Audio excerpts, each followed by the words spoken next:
Nanome voninahitra sy nanatitra fehezam-boninkazo teo amin'ny fasan'ny filoha teo aloha Philbert Tsiranana ao Anahidrano, distrikany Antsohiny filoha Andry Rajoelina ho fanamariana ny fankalazana ny tsingeritaonan'ny Repoblika.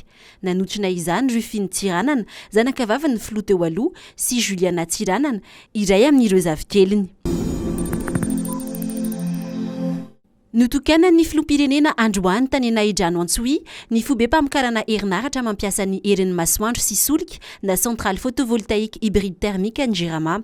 Tafiditra amin'ny fampandrosoana ny tanàna na terahan'ny filoha Tsiranana io foto-drafitr'asa vaovao io izay anampy amin'ny famatsiana herinaratra ao Antsohihy, iray manontolo sy ny manodidina ary amorona asa ao an-toerana hoy ny filoha.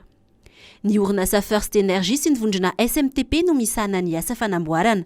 Ampiana ny fanjifana ny solika ny fampiasana ny masoandro.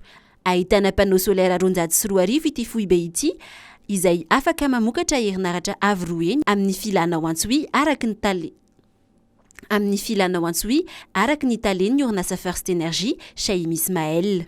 Mbola misy tetika asa hafa fametrahana foiben'ny herinaratra tahaka ity any Mampikony, Port-Berger, Ambanja, Befandriana ary Anivrano ary efa tafapetraka tamin'ny taondasany ao Meva-tanàna.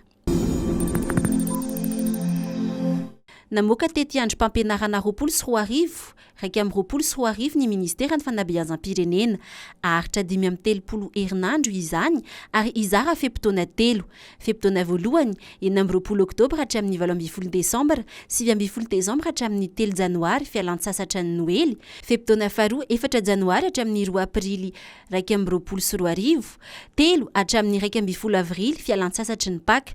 Fepitaona fahatelo 12 aprily hatramin'ny 3 jolay, manomboka amin'ny 13 jolay ny fialan-tsasatra lehibe.